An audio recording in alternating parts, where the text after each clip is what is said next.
আজকের ভিডিওটা যারা যারা ভাবো আমি সারাদিন কোনো কাজ করি না, শুধু ফেসবুকে ভিডিও বানাই আর উল্টোপাল্টা শুধু মানে বকতে থাকি, তো তাদের জন্য দেখো সকালবেলা উঠে এই আজকে হচ্ছে সংক্রান্তি, উঠোনটা দেখেছো ঝাড়ু দিয়ে না হাত দিয়ে লেপেছি। হ্যাঁ, তো যাই হোক, আর এই দুটো ঘর পরিষ্কার করেছি, পরিষ্কার করে দুটো ঘর মুছেছি। আজকে হচ্ছে মঙ্গলবার, মঙ্গলবার আমার হচ্ছে নিরামিষ, আর তার মধ্যে তো পৌষ সংক্রান্তি, সংক্রান্তির দিন তো নিরামিষই হয়। আমার বাপের বাড়িতেও নিরামিষ হয়, এখানে যদিও ওরা নিরামিষ খায় না, কিন্তু আজকে মঙ্গলবার বলে এই যে পুজো দিয়েছি, মঙ্গলবারে পুজো দিয়ে রান্না করেছি। এদিকে আমার যে দাঁড়াও তোমাদেরকে দেখাচ্ছি, মানে দিদা শাশুড়ি উনি সবজি টবজি সব কিছু রেডি করে দিয়েছিল, আমি শুধু রান্নাটা করেছি।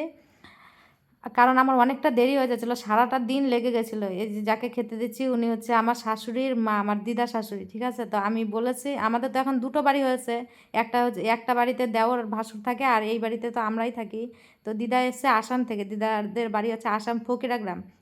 আসাম থেকে এসে আসার পরে আমি দিদাকে বলেছিলাম যে তুমি আমাদের ঘরে খাওয়া দাওয়া করবে আজকে নিরামিষ, দিদা যেহেতু তারপর আর কি বাড়ির সব কাজ শেষ করে এদিকে হচ্ছে গিয়ে এই যে আমার ঠাকুমা, আমার বাবার মা, আমার তো মা নেই কিন্তু আমার বাবার মা এখনো বেঁচে আছে।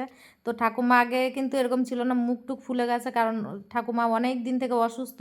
তো আজকে গেছিলাম দেখতে, কালকে ভাই ফোন করেছে রাতের বেলা 10:30টার দিকে, নাকি ঠাম্মা অনেক সিরিয়াস বলছিল এরকম, মানে ও এমনিতেও আমার সাথে ইয়ার্কি ঠাট্টা করে।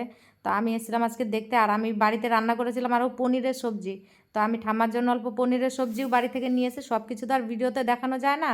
তো আমার এত কিছু ভালোও লাগে না যে কাউকে কিছু খাওয়ালে, কাউকে কিছু দিলে ওসব আমার ভালো লাগে না।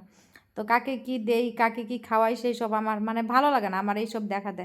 আমি একটা জিনিস জানি যে কাউকে কোনো কিছু দিলে বা খাওয়ালে যেন ডান হাত দিয়ে দিলে বাঁ হাত যেন সেই জিনিসটা জানতে না পারে। তো ওই ক্যামেরার সামনে ওইসব শো অফ করা আমার এটা এই সব দিক থেকে আমার ভালো লাগে না। তো ঠাম্মার কাছে এসেছিলাম, এসে এই যে ওষুধগুলো দেখাচ্ছিলো, আমাকে বলছিল একটা খুলে দিতে। ঠাম্মার নাকি মুখেতে ঘা হয়েছে, কিছু খেতে পারছে না, আর বুকেতে মানে খাবার আটকে গেলে যেরকম হয় না সেরকম বুকেতে জাম হয়ে আছে, এই জন্য কেমন চিৎকার করে, মানে কেমন জানি করে।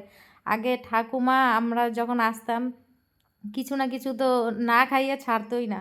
তো আমাকে বলছিল মুখের ঘা হয়েছে, আমার জন্য ওষুধ এনে দিত। এখন আর কী করবো, নাও করতে পারি না, আর না করবোই বা কেন, ঠাকুমা সেরকমভাবে কিছু চায় না।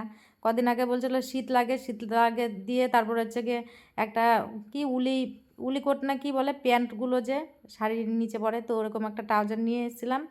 আর এদিকে দেখো আমি পার্লারেও গেছিলাম অল্প, পার্লার থেকে এদিকে ঠাম্মার জন্য ওষুধ নিয়ে এসেছি সোজা।